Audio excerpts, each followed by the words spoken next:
Olá, bem-vindos a mais um programa Arte da Guerra com o embaixador Francisco Seixas da Costa para continuarmos nos cenários de guerra na Palestina e na Ucrânia. Pergunto-lhe, embaixador, começando pela Palestina, se lhe parece que há alguma evidência, bom, creio que há evidências, a questão é que consequências terão as evidências de que há alguma tensão entre o governo de crise de Benjamin Netanyahu e as chefias militares que se têm queixado de que a operação militar, que aparentemente está a correr bem, pelo menos na ótica de Israel, terá que ser seguida de qualquer coisa de político para o day after, que neste momento, dizem as chefias militares, ainda não existe. Como é que tem acompanhado esta questão, embaixador? Bom, a questão da Palestina e a questão da conflito em Gaza e da Cisjordânia, nesta última semana, tiveram alguns desenvolvimentos, não apenas locais, mas também fora do local, tendo em atenção aquilo que se passa no Mar Vermelho e tendo atenção Exatamente. às ações levadas a cabo pelo Irão em determinadas áreas que, de certa maneira, configuram, eh, gostes ou não da similitude, um alastramento da instabilidade em todo o espaço do Médio Oriente. Os franceses chamam Próximo Oriente, curiosamente, à zona do Líbano e de Israel, e chamam Médio Oriente à zona do Iraque e do próprio Irão. Nós utilizamos globalmente a expressão Médio Oriente, mas essa dualidade era importante.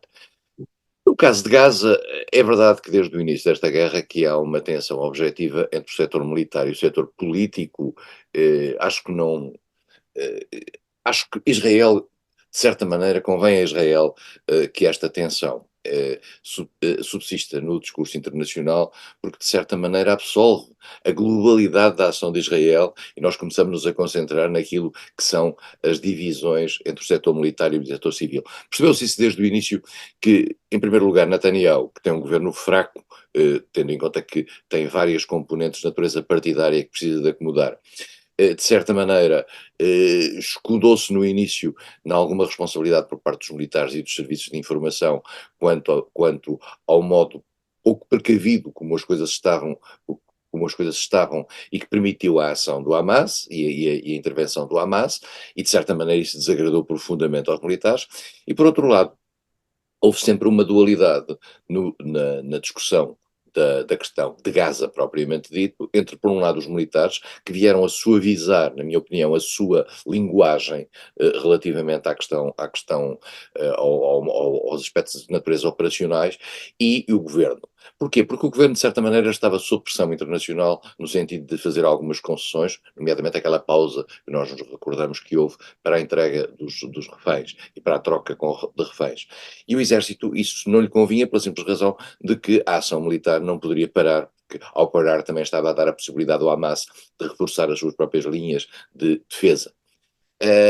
Essa trégua foi breve, seguindo aquilo que era o interesse militar, essa trégua parou e os militares continuaram a avançar para o sul de Gaza, com um desrespeito objetivo por parte dos efeitos colaterais sobre as pessoas, e estamos a falar de 23 mil mortes civis, mas para isso, para Israel não tem nessa matéria qualquer arrependimento, julgo eu. Não há da parte do governo de Tel Aviv nenhum arrependimento nessa matéria.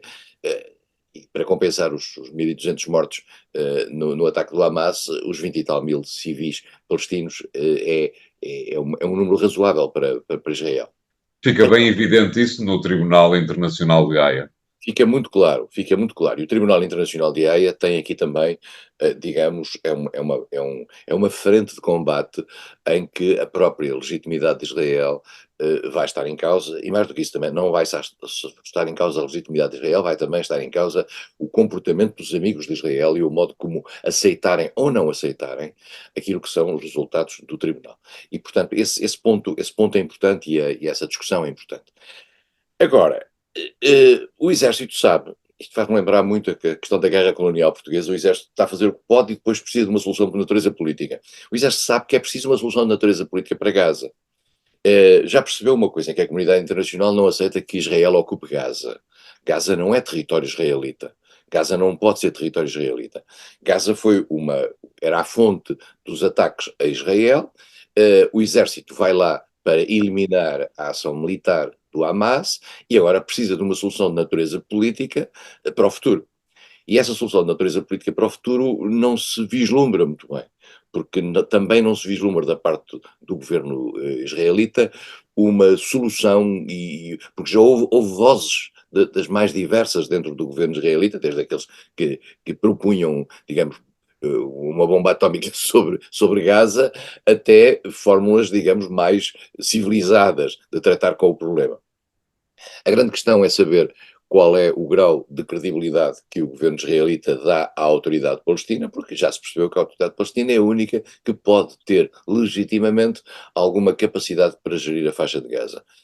Embora toda a gente compreenda que, tendo em atenção aquilo que se passou em Gaza nos últimos 100 dias, naturalmente que as forças, chamemos-lhe Hamas ou coisas parecidas, as forças mais radicais ligadas ao movimento palestino, são aquelas que no futuro vão conseguir prevalecer no discurso interno e na narrativa interna palestina.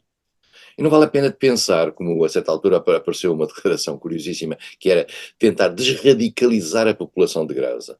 Não há nada que desradicalize a população de Gaza depois de levarem os bombardeamentos que tiveram ao longo desses 100 dias. Portanto, radicalizada foi ela pela ação do governo israelita. Não há nada que... A não ser que os matem. Quer dizer, Exatamente, uma bala normalmente desradicaliza bastante. a não ser que os matem, aí sim ficam desradicalizados. Por outro lado, também sabemos que há uma tentativa por parte do governo de Israel no sentido de tentar fazer sair as pessoas de Gaza, ou todas ou uma grande parte. E já havia, inclusivamente, conversas do governo israelita com países africanos para colocar. Isto faz-me sempre lembrar uma coisa que as pessoas não conhecem bem, mas a seguir, ainda antes da criação do Estado de Israel, houve tentativas por parte do mundo para colocar os judeus até nos Açores, até em Angola, até em Madagascar. Portanto, há uma espécie de ideia de que os povos podem ser transferidos por decisão de natureza política para onde der jeito. E o governo israelita, que quer se ver livre dos palestinos que ali vivem, são 2.300.000, vivem ali, viviam os pais, viviam os avós. Gaza era uma cidade muito antiga, que inclusivamente todos os sítios de natureza patrimonial, arquitetónica, foram destruídos ao longo desta ação. E, portanto, neste momento, vive-se em Gaza um momento de tragédia, sob o ponto de vista humanitário, e vive-se um momento de vazio, sob o ponto de vista de solução política para o futuro. E não é muito evidente aquilo que vai ser feito. Por outro lado, também há um ponto importante, é que o futuro de Gaza não pode ser decidido por Israel. Gaza não é território de Israel. E, portanto, o futuro de Gaza e o futuro da colocação e da vida dos palestinos que viviam em Gaza não é decidido por Israel. A menos que se decida que um país estrangeiro pode se definir a propriedade de uma zona que não é sua.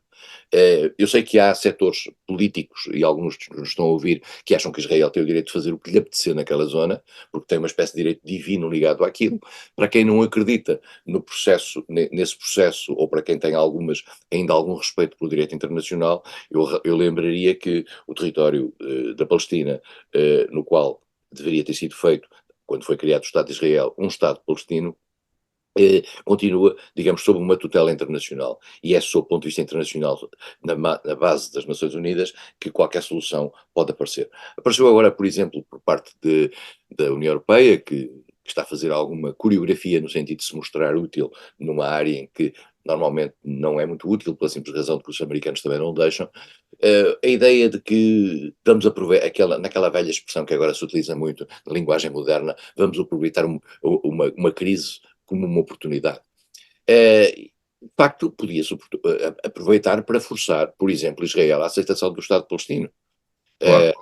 Mas não vejo que haja condições, quer por parte dos Estados Unidos, quer mesmo por parte de muitos países da União Europeia, em especial a Alemanha, que se tem mostrado o país da União Europeia mais relutante em pôr qualquer pressão sobre Israel, qualquer capacidade para forçar Israel a fazer seja o que for. E, portanto, vai ser muito difícil, e, portanto, é esta a sina do povo palestino há muitos anos. Obrigado, embaixador. Vamos fazer aqui o primeiro intervalo do programa de hoje. Voltamos já de seguida com um novo tema. Até lá.